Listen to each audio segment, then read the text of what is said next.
ನೋಡಿ, ಇವತ್ತು ನೀವು ಎಷ್ಟೇ ಎಕ್ಸಾಮ್ಸ್ಗಳ ಬಗ್ಗೆ ಆಗಿರ್ಬೋದು, ನೋಟಿಫಿಕೇಶನ್ಸ್ಗಳ ಬಗ್ಗೆ ಡಿಸ್ಕಷನ್ ಮಾಡಿದ್ರೂ ಕೂಡ ಅಲ್ಟಿಮೇಟ್ಲಿ ಪರೀಕ್ಷೆ ಬರೆದು ಆ ಒಂದು ಪರೀಕ್ಷೆಯನ್ನು ಯಶಸ್ವಿಯಾಗಿ ಎದುರಿಸಿ ಆಯ್ಕೆ ಪಟ್ಟಿಯಲ್ಲಿ ಆಯ್ಕೆಯಾಗಿ ಫೈನಲಿ ಆರ್ಡರ್ ಕಾಪಿ ಕೈಗೆ ತೆಗೆದುಕೊಂಡಾಗ ಅದರ ವ್ಯಾಲ್ಯೂ ಏನು, ನಾವು ಅದಕ್ಕೆ ಎಷ್ಟು ಎಫರ್ಟ್ ಹಾಕಿದ್ದೀವಿ ಅನ್ನೋದು ಗೊತ್ತಾಗುತ್ತೆ. ಸೊ ಅದಕ್ಕೆ ನಿಮ್ಮ ಗುರಿ ಏನಿರುತ್ತೆ ಆ ಗುರಿಯ ಪ್ರಕಾರ ನೀವು ಹೋರಾಟ ಮಾಡೋದನ್ನು ಕಲೀರಿ. ಬೇರೆ ವಿಷಯಗಳು ಬೇರೆ ಅದು. ಇವತ್ತು ಯಾಕೆ ಅಂತಂದ್ರೆ ನೋಟಿಫಿಕೇಶನ್ಸ್ಗಳ ಬಗ್ಗೆ ನಾನು ದಿನನಿತ್ಯವೂ ಕೂಡ ನಿಮಗೆ ಡೇ ಟು ಡೇ ಅಪ್ಡೇಟ್ಗಳನ್ನ ತಿಳಿಸ್ತಾ ಇದ್ದೀನಿ. ನಾನು ಎಷ್ಟು ಸಾಧ್ಯವಾಗುತ್ತೋ ಅಷ್ಟೆಲ್ಲ ಮಾಹಿತಿಯನ್ನು ಕಲೆ ಹಾಕಿ ನಿಮಗೆ ಪ್ರತಿಯೊಂದು ಕೂಡ ಅಪ್ಡೇಟ್ಗಳನ್ನು ತಿಳಿಸ್ತಾ ಇದ್ದೀನಿ. ಸೊ ಇದನ್ನ ನೀವು ಬಿಲೀವ್ ಮಾಡುವಂಥದ್ದು ಬಿಡುವಂಥದ್ದು ನಿಮ್ಮ ಕೈಲಿ ಬಿಟ್ಟಿದ್ದು. ಅಂದ್ರೆ ದಿನನಿತ್ಯದ ಸ್ಥಿತಿಗತಿಯನ್ನು ನೀವು ಗಮನಿಸ್ತಾ ಇದ್ದೀರಾ, ಸರ್ಕಾರದ ಮಟ್ಟದಲ್ಲಾಗಿರ್ಬೋದು, ಸ್ಟೇಟ್ಮೆಂಟ್ಸ್ಗಳೆಲ್ಲವನ್ನು ಕೂಡ ನೋಡ್ತಾ ಇದ್ದೀರಾ. ನಿಮ್ಗೆ ಏನು ಅನಿಸುತ್ತೆ? ನಿಮಗೂ ಕೂಡ ಬುದ್ಧಿ ಇರುತ್ತೆ, ಸ್ವಂತ ಬುದ್ಧಿ. ಆ ಬುದ್ಧಿ ಮೇಲೆ, ವಿವೇಚನೆ ಮೇಲೆ ಯೋಚಿಸಿ ಪ್ರಿಪರೇಷನ್ ಮಾಡಿ. ಓದಬೇಕು, ನಾನೊಂದು ಹುದ್ದೆ ಪಡಿಬೇಕು ಅಂತ ಕನ್ಸಿಟ್ಕೊಂಡವರು ಓದ್ತಾರೆ, ಅವ್ರು ಮಾಡ್ಕೊಳ್ತಾರೆ. ಈ ಟಿಪ್ಪಣಿಗಳು ಮಾಡುವಂಥ ಜನ ಇರ್ತಾರಲ್ಲ, ಅವ್ರು ಅಲ್ಲೇ ಉಳ್ಕೊಂಡ್ಬಿಡ್ತಾರೆ ಅಷ್ಟೇ. ಬೇರೇನು ಇದ್ರ ಮೇಲೆ ಹೆಚ್ಚಿಗೆ ಏನು ಹೇಳೋಂಥ ಅವಶ್ಯಕತೆ ಇಲ್ಲ. ಯಾಕೆ ಅಂತಂದ್ರೆ ಪ್ರತಿಯೊಂದು ಗ್ರೂಪ್ಗಳಲ್ಲೂ ಕೂಡ, ಪ್ರತಿಯೊಂದು ಎಜುಕೇಟರ್ಸ್ ಚಾನಲ್ ಯಾರೇ ಆಗಿರ್ಬೋದು, ಯೂಟ್ಯೂಬರ್ಸ್ ಅಥವಾ ಬೇರೆ ಇನ್ಸ್ಟಿಟ್ಯೂಟ್ಗಳ ಚಾನಲ್ಗಳಲ್ಲೂ ಕೂಡ ಒಂದಿಷ್ಟು ಜನ ಇರ್ತಾರೆ. ಈ ಕಮೆಂಟ್ ಬಾಕ್ಸ್ ಅಲ್ಲಿ, ಗ್ರೂಪ್ಗಳ ಡಿಸ್ಕಷನ್ ಅಲ್ಲಿ ಅವ್ರು ಹೆಂಗೆ ಅಂತಂದ್ರೆ ತಮ್ಮ ಫೋಟೋಗಳನ್ನ, ತಮ್ಮ ಒರಿಜಿನಲ್ ಹೆಸರುಗಳನ್ನ ಇಲ್ಲಿ ಇಟ್ಕೊಂಡಿರಲ್ಲ. ಸುಮ್ಮನೆ ಬರ್ತಾರೆ, ಪಾಪ ಯಾರೋ ಅಲ್ಲಿ ಸೀರಿಯಸ್ ಆಗಿ ವಿಷಯಗಳನ್ನು ಚರ್ಚೆ ಮಾಡ್ತಾರೋ ನಡುವೆ ಬಂದು ಒಂದಿಷ್ಟು ಜಗಳ ಹಚ್ಚಿ ಬೆಂಕಿ ಹಚ್ಚಿ ಹೋಗ್ಬಿಡ್ತಾರೆ. ನೋಟಿಫಿಕೇಶನ್ ರಿಲೇಟೆಡ್ ಏನೇ ಒಂದು ಮಾಹಿತಿ ಕೊಡ್ತಾ ಇರ್ತಾರೆ ಅಂತಂದ್ರೆ ಅವರು ಅದರ ಬಗ್ಗೆ ಒಂದಿಷ್ಟು ಮಾಹಿತಿಯನ್ನು ಕಲೆ ಹಾಕಿ ಸಂಬಂಧಪಟ್ಟ ವಿಷಯಗಳ ಬಗ್ಗೆ ತುಂಬಾ ಚರ್ಚೆ ಮಾಡಿ ಎಲ್ಲವನ್ನು ತಿಳ್ಕೊಂಡು ಮಾತಾಡ್ತಾ ಇರ್ತಾರೆ. ಸೊ ಅದನ್ನ ಎಷ್ಟೋ ಸಾವಿರಾರು ಜನ ಗ್ರಾಮೀಣ ಭಾಗದಲ್ಲಿರುವಂತಹ ಆಸ್ಪಿರೆಂಟ್ಸ್ಗಳು ನನ್ನ ಚಾನಲ್ ಅನ್ನ ನೋಡ್ತಾ ಇದ್ದಾರೆ ನಿತ್ಯ.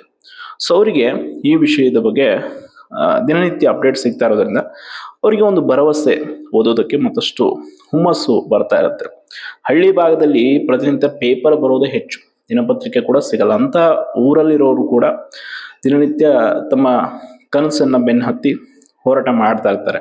ಸೊ ಅಂಥವ್ರಿಗೆ ಸ್ಫೂರ್ತಿ ಆಗುತ್ತೆ. ಅಂಥವ್ರು ಈ ಓದಿನಿಂದ ಡಿಮೋಟಿವೇಟ್ ಆದಂಥವ್ರು ಇರ್ತಾರೆ, ಮತ್ತೆ ಫಾರ್ಮ್ಗೆ ಬಂದು ಓದಕ್ಕೆ ಶುರು ಮಾಡ್ತಾರೆ. ನೋಡಿ, ಅಪ್ಪ ಅಮ್ಮ ಚೆನ್ನಾಗಿ ದುಡ್ಡು ಮಾಡಿ ಇಟ್ಟಿದ್ರು ಅಂದ್ರೆ ಯಾರು ಕೂಡ ಇವತ್ತು ಈ ಕಾಂಪಿಟೇಟಿವ್ ಫೀಲ್ಡ್ ಅಲ್ಲಿ ಬಂದು ಸ್ಟ್ರಗಲ್ ಮಾಡೋ ಅವಶ್ಯಕತೆ ಇರ್ತಾ ಇರಲಿಲ್ಲ. ಎಲ್ರಿಗೂ ಹಂಗಿರಲ್ಲ ಮನೆ ಪರಿಸ್ಥಿತಿ. ಒಬ್ಬರಿಗೆ PC ಹುದ್ದೆನ ದೊಡ್ಡದಾದ್ರೆ ಇನ್ನೊಬ್ಬರಿಗೆ DC ಆಗ್ಬೇಕನ್ನೋ ಕನಸ ಇರುತ್ತೆ. ಸೊ ಅದಕ್ಕೆ ಆ PC ಹುದ್ದೆ ಕನ್ಸಿಟ್ಕೊಂಡವನು ಅದಕ್ಕೆ ತಕ್ಕಂಗೆ ಶ್ರಮ ಹಾಕ್ತಾ ಇರ್ತಾನೆ. ಸೊ ಅದಕ್ಕೆ ಯಾರ ಶ್ರಮವನ್ನ ಯಾರು ಹಾಳು ಮಾಡೋದು ಬೇಡ, ಯಾರ ಮನಸ್ಥಿತಿಯನ್ನ ಯಾರು ಕೆಡಿಸೋದು ಬೇಡ. ಸಾಧ್ಯವಾದ್ರೆ ಸಕಾರಾತ್ಮಕವಾಗಿ ಸ್ಪಂದಿಸೋಣ, ನಕಾರಾತ್ಮಕತೆಯಿಂದ ದೂರ ಇರೋಣ. ಇತ್ತೀಚೆಗೆ ಸಮಾಜ ಕೂಡ ಹಂಗೆ ನೆಗೆಟಿವ್ ವಿಷಯಗಳಿಗೆ ಹೆಚ್ಚು ಆಸ್ಪದ ಕೊಡುತ್ತೆ. ನೋಡಿ, ಈಗ ಕಮೆಂಟ್ ಬಾಕ್ಸ್ ಅಲ್ಲಿ 100 ಪಾಸಿಟಿವ್ ಕಮೆಂಟ್ಸ್ ಇದ್ರು, ಒಂದು ನೆಗೆಟಿವ್ ಕಮೆಂಟ್ ಕಡೆ ಕೂಡ ನಮ್ಮ ಗಮನ ಕೂಡ ಸೆಳೆಯುತ್ತೆ. ಹಂಗೆ ಸೊ ಅದಕ್ಕೆ ನೋಟಿಫಿಕೇಶನ್ ರಿಲೇಟೆಡ್ ಪ್ರತಿಯೊಂದು ಮಾಹಿತಿ ತಿಳಿಸಿದ್ದೀನಿ. KE ಇಂದ ಯಾವ್ದಾಗುತ್ತೆ, KPSC ಇದಾಗಿರ್ಬೋದು, especially police department, SDFD, excise sub inspector, ಯಾವ್ದಾವ್ದೆಲ್ಲ ಟಾರ್ಗೆಟ್ ಇಟ್ಕೊಂಡು ಓದ್ತಾ ಇದ್ದಾರೆ. ನೋಡಿ, ನೀವೇನು ದಡ್ಡರ, ನಿಮ್ಗೆ ಹೆಚ್ಚು ಹೇಳೋ ಅವಶ್ಯಕತೆ ಇಲ್ಲ. ಪ್ರತಿಯೊಂದು ಆರ್ಥಿಕ ಇಲಾಖೆ ಅನುಮೋದನೆ ಕೊಟ್ಟಿರೋ ಎಷ್ಟು ಹುದ್ದೆಗಳು ಏನು ಅನ್ನುವಂಥದ್ದು ಪ್ರತಿಯೊಂದು ಗ್ರೂಪ್ಗಳಲ್ಲೂ ಕೂಡ ಟೆಲಿಗ್ರಾಮ್ಗಳಲ್ಲಿ ಲಿಸ್ಟ್ ಇರುತ್ತೆ, ತೆಗೆದುಕೊಂಡು ನೋಡಿ. ಎಕ್ಸೈಸ್ ಸಬ್ ಇನ್ಸ್ಪೆಕ್ಟರ್ ಎಷ್ಟಾಗಿದೆ, FD SD ಎಷ್ಟಿದೆ, ಬೇರೆ ಬೇರೆ VAO ಎಷ್ಟಿದೆ, ಅದರ ತಕ್ಕಂಗೆ ನಿಮ್ಮ ಗುರಿಯ ಸಮಯ ನಿರ್ಧಾರ ಮಾಡಿಕೊಂಡು ಎಷ್ಟು ದಿನದಲ್ಲಿ ಸಿಲೆಬಸ್ ಅನ್ನು ಓದಿ ನಾನು ಮುಗಿಸ್ಬೋದು, ಇನ್ನೆಷ್ಟು ಬಾಕಿ ಇದೆ, ಎಷ್ಟು ಬಾರಿ ರಿವಿಷನ್ ಮಾಡಿದ್ದೀನಿ ಅನ್ನೋದನ್ನ ತಲೆ ಇಟ್ಕೊಂಡು ಓದೋದಕ್ಕೆ ಶುರು ಮಾಡಿ. ಹೊರತು ಇವೆಲ್ಲ ನೆಗೆಟಿವ್ ವಿಷಯಗಳಿಗೆ ತಲೆ ಕೆಡಿಸ್ಕೊಳ್ಳೋಕೆ ಹೋಗ್ಬೇಡಿ. ನಿಮಗೆ ಕೋರ್ಟ್ ಅಪ್ಡೇಟ್ ಪ್ರತಿಯೊಂದು ಕೂಡ ನಿಮಗೂ ಗೊತ್ತಿದೆ. ನಾನು ಪ್ರತಿ ಬಾರಿ ಕೂಡ ಅದನ್ನು ತಿಳಿಸ್ತಾ ಹೋಗ್ತಾ ಇರ್ತೀನಿ. ಯಾವಾಗ ಹಿಯರಿಂಗ್ ಇದೆ, ಏನು ಬರುತ್ತೆ, ಏನಾಗುತ್ತೆ, ಎಲ್ಲವೂ ಕೂಡ ಮಾಹಿತಿ ಇದೆ. ನೋಡಿ, ಸಿಲೆಬಸ್ ಕೂಡ ಅಷ್ಟೇ. ಇವತ್ತು ChatGPT, Gemini ಯಾವುದೇ ಆ್ಯಪ್ಗೆ ಹೋದ್ರೆ ಕಂಪ್ಲೀಟ್ ಸಿಲೆಬಸ್ ಸಿಗುತ್ತೆ. ಜಸ್ಟ್ ಒಂದು ಕ್ಲಿಕ್ VAO ಸಿಲೆಬಸ್ ಅಂದ್ರೆ ಕಂಪ್ಲೀಟ್ ಸಿಲೆಬಸ್ ಬರುತ್ತೆ. ಕನ್ನಡದಲ್ಲೂ ಬೇಕಾ, ಇಂಗ್ಲೀಷಲ್ಲಿ ಬೇಕಾ, ಬುಕ್ಸ್ ಲಿಸ್ಟ್ ಬೇಕಾ, ಎಲ್ಲ ಸಿಗುತ್ತೆ. ಆನ್ಲೈನಲ್ಲಿ ಎಷ್ಟೋ ಮೆಟೀರಿಯಲ್ಸ್ ಇದೆ, ಎಷ್ಟೋ ಫ್ರೀ ಕ್ಲಾಸಸ್ ಇದೆ, ಕೇಳಿ ಅದನ್ನ ಸದುಪಯೋಗ ಪಡಿಸ್ಕೊಳ್ಳಿ. ಸುಮ್ಮನೆ ಖಾಲಿ ಫಾಲ್ತು ಕೂತ್ಕೊಂಡು ಅವ್ರು ಹಂಗಂತಾರಂತೆ, ಇವ್ರು ಹಿಂಗಂತಾರಂತೆ, ಅವ್ರು ಅನ್ನೋರೆಲ್ಲ ಕೆಲಸ ಮಾಡ್ತಾ ಇರ್ತಾರೆ, ಮುಂದುವರಿತಾ ಇರ್ತಾರೆ. ನಾವು ಹಂಗ ಅಂತಾರೆ ಅಂತ ಅನ್ಕೊಂಡು ಅವ್ರನ್ನ ಟೀಕೆ ಮಾಡ್ತಾ ಮಾಡ್ತಾ ಅಲ್ಲೇ ಉಳಿದು ಬಿಡ್ತೀವಿ. ಸೊ ಟಿಪ್ಪಣಿಗಳಿಗೆ ಆದಷ್ಟು ನೀವು ಅವಕ್ಕೆ ಕಡಿತ ಹಾಕಿ ಸುಮ್ಮನೆ ಬೇರೆಯವ್ರ ವಿಷಯಗಳ ಬಗ್ಗೆ ಚರ್ಚೆ ಮಾಡಕ್ ಹೋಗ್ಬೇಡಿ. ಹೇಳೋರು ಹೇಳ್ತಾ ಇರ್ತಾರೆ, ಕೇಳೋರು ಕೇಳ್ತಾ ಇರ್ತಾರೆ, ಮುಂದುವರಿತಾ ಇರ್ತಾರೆ. ಜಾಣರು ಮಾತ್ರ ಯಾವತ್ತು ಬೇರೆ ವಿಷಯಗಳಿಗೆ ಸ್ಪಂದನೆ. ನಾನು ನೋಡಿದ್ದೀನಿ ತುಂಬಾ ಜನ ಜಾಬ್ ಮಾಡ್ಕೊಂಡ್ರೆ ಹೆಂಗೆ ಅಂದ್ರೆ ಈ ಆಲ್ಮೋಸ್ಟ್ ಸೋಷಿಯಲ್ ಮೀಡಿಯಾ ರಿಸ್ಟ್ರಿಕ್ಷನ್ಸ್ ಗಳಿಂದ ಅವ್ರು ದೂರನೇ ಇರ್ತಾರೆ. ಈ ಟೆಲಿಗ್ರಾಮು, ಯೂಟ್ಯೂಬ್ ಚಾನಲ್ ಯಾವುದು ತಲೆ ಕೆಡಿಸ್ಕೊಳ್ಳಲ್ಲ ಅವರು. ತಮಗೆ ಏನ್ ಅನ್ಸುತ್ತೆ ಮನ್ಸಿಗೆ ಅನ್ಸಿದ್ದನ್ನ ಮಾಡ್ಕೊಂಡು ಓದ್ಕೊಂಡು ಹೋಗ್ತಾ ಇರ್ತಾರೆ. ಸೊ ಎಸ್ಪೆಷಲಿ ಪೊಲೀಸ್ ಹುದ್ದೆ ಆಕಾಂಕ್ಷಿಗಳು ದೈಹಿಕ ಪರೀಕ್ಷೆಗೆ ಸಿದ್ಧತೆ ಮಾಡ್ಕೊಳ್ಳಿ. ಅಂಡ್ KA ಅದು ಈಗ VAO ಆಗಿರ್ಬೋದು, ಬೇರೆ ಬೇರೆ ಪರೀಕ್ಷೆಯವರು, ಕರೆಂಟ್ ಅಫೇರ್ಸು, ನಿಮ್ದೇನು ಯಾವ್ದ್ಯಾವ್ದು ವಿಷಯದಲ್ಲಿ ನೀವು ವೀಕ್ ಇದ್ದೀರಾ, ಮೆಂಟಲ್ ಎಬಿಲಿಟಿ ಏನು ವಿಷಯ ಸೈನ್ಸಲ್ಲಿ ಪ್ರಿಪೇರ್ ಆಗಿ, ಒಳ್ಳೊಳ್ಳೆ ಪುಸ್ತಕಗಳಿದೆ ಓದಿ, ಅವತರಿಸ್ತು ತಗೊಳ್ಳಿ.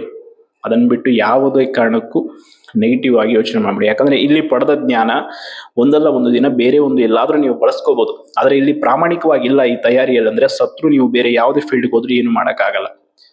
ಇವತ್ತು ಎಷ್ಟೋ ಜನ ಸ್ಪರ್ಧಾತ್ಮಕ ಪರೀಕ್ಷೆ ಪ್ರಪಂಚದಲ್ಲಿ ಸಕ್ಸಸ್ ಆಗದೇ ಇರೋರು ಆ ಫೀಲ್ಡ್ ಅನ್ನು ಸರಿಯಾಗಿ ಬಳಸ್ಕೊಂಡು ಬೇರೆ ದಾರಿಗಳಲ್ಲಿ ಯಶಸ್ವಿ ಆಗಿದ್ದಾರೆ. ಲೈಕ್ ನಮ್ಮ ಕರ್ನಾಟಕದಲ್ಲಿ ಹಲವಾರು ಜನ ಇದ್ದಾರೆ. KM ಸುರೇಶ್ ಸರ್ ಆಗಿರ್ಬೋದು, ನಮ್ಮ ವಿನಯ್ ಕುಮಾರ್ ಸರ್ ಆಗಿರ್ಬೋದು. ಅವರೆಲ್ಲ UPSC ಕನಸಿಂದ ಹೋದ್ರು, ಪ್ರಾಮಾಣಿಕವಾಗಿ ಓದಿದ್ರು, ಪರಿಶ್ರಮ ಪಟ್ಟರು.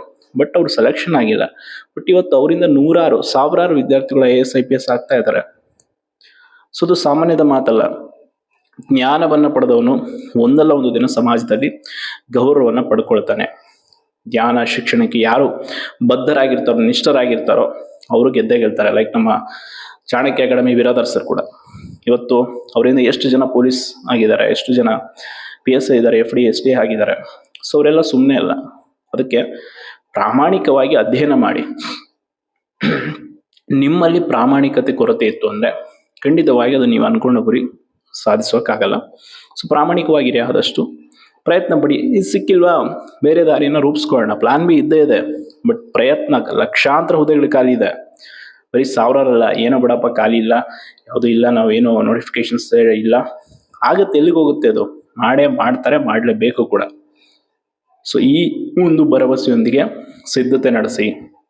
ದಿನನಿತ್ಯ 100 ಡಿಸ್ಟ್ರಾಕ್ಷನ್ಸ್ ಬರ್ಬೋದು, 100 ವಿಷಯಗಳು ಬಂದು 100 ಜನ ಹೇಳ್ಬೋದು. ಅದು ಯಾವುದು ಬೇಕಾಗಿಲ್ಲ. ನಿಮಗೆ ಬೇಕಿರೋದು ಒಂದು ಹುದ್ದೆ, ಅದನ್ನು ಪಡೆಯೋದಕ್ಕೆ ಹಾಕೋ ಪರಿಶ್ರಮ. ಸುಮ್ಮನೆ ಹಂಗಂದ್ರಂತೆ, ಅಮರ್ ಹಿಂಗಂದ್ರೆ, ಇನ್ನೊಬ್ರು ಹಿಂಗಂದ್ರಂತೆ ಏನ್ ಮಾಡ್ತೀರಾ ತಗೊಂಡು? ಅಮರ್ ಕೆಲಸವನ್ನು ಮಾಡ್ತಾ ಇರ್ತಾನೆ, ಬೇರೆಯವ್ರ ಕೆಲಸ ಮಾಡ್ತಾ ಇರ್ತಾರೆ. ಅವ್ರ ಕೆಲಸದಲ್ಲಿ ಅವ್ರು ಬ್ಯುಸಿ ಇರ್ತಾರೆ. ಫ್ರೀ ಇದ್ದವರು ಫ್ರೀಯಾಗಿ ಉಳ್ಕೊಂಡ್ಬಿಡ್ತಾರೆ. ಸೊ ಅದಕ್ಕೆ ಸೀರಿಯಸ್ ಆಗಿ ಇನ್ನು ಕಡಿಮೆ ಸಮಯ ಉಳಿದಿದೆ. ನಾನು ಹಾನೆಸ್ಟ್ ಆಗಿ ಆಲ್ರೆಡಿ ಒಂದು ವಿಡಿಯೋದಲ್ಲಿ ಕ್ಲಿಯರ್ ಆಗಿ ಹೇಳಿದ್ದೀನಿ. ಇನ್ ಕೇಸ್ ಚುನಾವಣೆಗಳು ಘೋಷಣೆ ಮಾಡಿಲ್ಲ ಸರ್ಕಾರ ಅಂದ್ರೆ ಬೇಗನೆ ರಿಕ್ರೂಟ್ಮೆಂಟ್ಗಳು ಸ್ಟಾರ್ಟ್ ಆಗುತ್ತೆ. ಈಗಾಗಲೇ ಕೋರ್ಟ್ ವಿಷಯದಲ್ಲೂ ಕೂಡ ಕ್ಲಾರಿಟಿ ಕೊಟ್ಟಿದ್ದೀನಿ. ಪ್ರತಿಯೊಂದರಲ್ಲೂ ನಿಮಗೆ ಸ್ಪಷ್ಟವಾದ ಚಿತ್ರಣವನ್ನು ನಿಮ್ಮ ಕಣ್ಣು ಮುಂದೆ ಇಟ್ಟಿದ್ದೀನಿ. ಅದನ್ನು ನೋಡಿ ತಯಾರಿಯನ್ನು ಮಾಡ್ಕೊಳ್ಳಿ, ಹೊರತು ಖಾಲಿ ಕೂತ್ಕೊಳ್ಬೇಡಿ. ಎಷ್ಟೋ ಜನ ನಾನು ನೋಡಿದ್ದೀನಿ ವಿಜಯನಗರದಲ್ಲಿ, ಹತ್ತಿಗುಪ್ಪೆಲೆಲ್ಲ ಓಡಾಡುವಾಗ ಇನ್ನೇನು ನೋಟಿಫಿಕೇಶನ್ಸ್ ಇಲ್ಲ, ಏನು ಓದೋದು ಬಿಡು, ದಿನನಿತ್ಯ ಪೇಪರ್ ಓದ್ಕೊಳ್ಳೋದು, ಎದ್ದು ಹೊರಗಡೆ ಹೋಗೋದು, ಆರಾಮ್ಸೆ ಕುತ್ಕೊಂಡು ಬರೋದು, ಅದೆಲ್ಲ ಆಗಲ್ಲ. ಇಲ್ಲಿ ತುಂಬ ಕಾಂಪಿಟೇಷನ್ ಇದೆ. ಈಗ ಏಜ್ ರಿಲ್ಯಾಕ್ಸೇಷನ್ ಕೊಟ್ಟಿದ್ದಾರೆ. ಪೇಪರ್ಸ್ ನಿನ್ನೆ ನೋಡಿದ್ರೆ ಅಷ್ಟೇ, ಅದು ಹಿಂಗಿತ್ತು KA ಅದು ಅಂತ. ಬರ್ತಾ ಬಹಳ ಕ್ವಾಲಿಟಿ ಪೇಪರ್ ಬರ್ತಾ ಇದೆ. ಸೊ ಹೀಗೆ ಆದರೆ ನಾವು ಓದಿರೋ ಸಾಮರ್ಥ್ಯಕ್ಕಿಂತ ಹೆಚ್ಚು ಕಷ್ಟಪಡುವಂಥವ್ರು, ನಾವು ಏನು ಕಷ್ಟಪಡ್ತೀವಿ ಅದಕ್ಕಿಂತ ಹೆಚ್ಚು ಎಫರ್ಟ್ ಹಾಕೋನು ಅಲ್ಲಿ ಸೀಟನ್ನು ಪಡ್ಕೊಳ್ತಾನೆ, ಸಕ್ಸಸ್ ಆಗ್ತಾನೆ. ಸೊ ನಾವು ಹಿಂದೆ ಉಳ್ಕೊಳ್ತೀವಿ, ಅದು ಆಗಬಾರ್ದು. ಆಮೇಲೆ ನೀವು ರಿಗ್ರೆಟ್ ಕಾಡಿಸ್ಕೊಳ್ಳೋ ಬದಲು ಈಗ ಪ್ರಯತ್ನ ಮಾಡಿ. ನೋಡಿ, ನಿಮಗೆ ಯಾವುದೇ ಡೌಟ್ಸ್, ಎನಿ ಡೌಟ್ ರಿಲೇಟೆಡ್ ಯಾವುದೇ ಎಕ್ಸಾಮಿನೇಷನ್, ದಯವಿಟ್ಟು ಕಮೆಂಟ್ ಮಾಡಿ, ತಿಳಿಸ್ತೀನಿ ಅಂತ ಹೇಳ್ತಾ ಧನ್ಯವಾದಗಳು. ಹೇಳೋಕ್ಕಿಂತ ಮುಂಚೆ ಒಂದು ವಿಷಯ, ಕೆಲವರು ಮೈಂಡ್ ಸೆಟ್ಟಲ್ಲಿ ಇರುತ್ತೆ, ರೆಕ್ರೂಟ್ಮೆಂಟ್ ಅಂದ ತಕ್ಷಣ ತುಂಬ ಜನ ನೋಡ್ಬಿಡ್ತಾರೆ, ವ್ಯೂಸ್ ಬಂದ್ಬಿಡುತ್ತೆ, ಅದಕ್ಕೆ ಅದ್ರ ವಿಷಯ ಹೇಳ್ಬಿಡ್ತಾರೆ ಅಂತ. ಯಾರಿಗೂ ತಲೆ ಕೆಟ್ಟಿರಲ್ಲ. ದಿನನಿತ್ಯ ಆ ವಿಷಯಗಳನ್ನು ತುಂಬ ವಿವರವಾಗಿ ತಿಳ್ಕೊಂಡು ಬಂದು ಅದನ್ನೆಲ್ಲ ರಿಸರ್ಚ್ ಮಾಡಿ ಸ್ಟಡಿ ಮಾಡ್ಕೊಂಡ್ಬಂದು ನಿಮಗೆ ತಿಳಿಸೋಕ್ಕಿಂತ ಮುಂಚೆ 100 ಬಾರಿ ನಾವು ಯೋಚನೆ ಮಾಡಿರ್ತೀವಿ. ಫಸ್ಟ್ ಆಫ್ ಆಲ್ ವ್ಯೂಸ್ ಪಡೆಯೋಕ್ಕೆ 100 ವೇಗಳಿದೆ, 100 ಪ್ಲಾಟ್ಫಾರ್ಮ್ಸ್ ಇದೆ. ಇದೇ ವಿಷಯ ಅಂತಲ್ಲ. ಸೊ ಇದನ್ನು ಸ್ಪಷ್ಟವಾಗಿ ತಲೆಯಲ್ಲಿ ಇಟ್ಕೊಳ್ಳಿ ಅಂತ ಹೇಳ್ತಾ ಧನ್ಯವಾದಗಳು.